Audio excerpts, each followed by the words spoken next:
ایک مرتبہ حضرت عمر فاروق رضی اللہ تعالیٰ عنہ ملک شام گئے تجارت کرنے. وہاں کچھ لوگوں سے جھگڑا ہو گیا تو وہاں کا جو سردار تھا، ایک سردار نے آپ کو گرفتار کروا لیا اور گرفتار کرا کے اپنے پاس اس نے رکھا. 4 دن گزرے،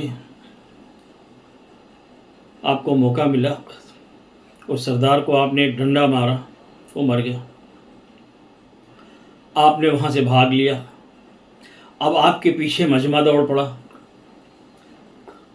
آپ وہاں سے جب دوڑ لگا دی آپ نے، تو اب یہ بدو آدمی اور وہ شہری، ان کے مقابلے کچھ نہیں، دوڑ ہی نہیں پائے. تو ایک گرجا گھر پہ ایک پادری کھڑا ہوا تھا. اس نے آپ کو دیکھا تو آپ کو بلایا، آ جاؤ. جب بلایا تو آپ کو گرجا گھر کے اندر کر کے اور دروازہ بند کر لیا اور باہر کھڑا ہو گیا. وہ جھونڈ آیا کہ ادھر کسی بدو کو دیکھا ہے؟ آپ نے کہا نہیں، ادھر کوئی بدو نہیں آیا، چلو جاؤ، کوئی نہیں آیا. وہ سارے لوٹ گئے. پھر وہ اندر آیا، بولا تو ہے کون؟ آپ نے کہا میں عربی ہوں. بولے اچھا، کہاں؟ بولے مکہ کا رہنے والا ہوں. بولے اچھا.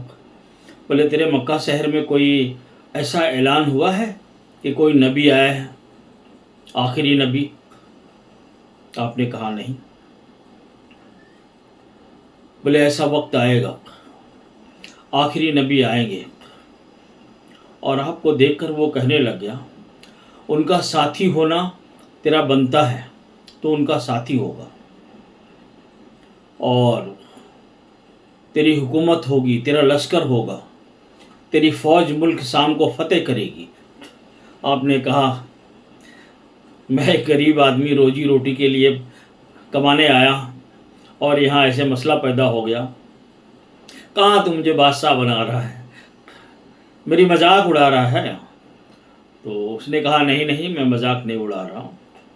تو مجھے ایک تحریر لکھ دے کہ جب ملک شام میں تیری فوج داخل ہوگی تو میرے گرجا گھر کو کوئی نقصان نہیں پہنچائے گی.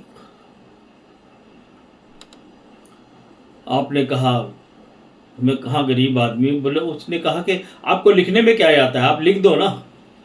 تو آپ نے لکھا کہ بھائی اس گرجا گھر کو جب فوج داخل ہو تو کوئی نقصان نہیں پہنچانا ہے، اور نہ پادری کو نقصان پہنچانا ہے. اور آپ نے وہ لکھ کر کے سائن کر کے دے دیا. آپ پڑھے لکھے تھے، سگنیچر کر کے آپ چلے آئے.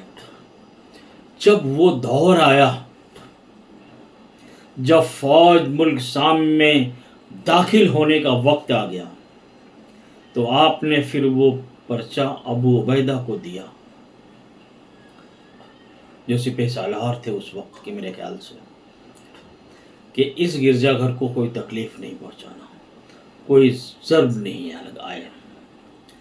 تو اتنا سال پہلے اس پادری نے آپ کو اس بات کی پیشین گوئی دی. اللہ حافظ.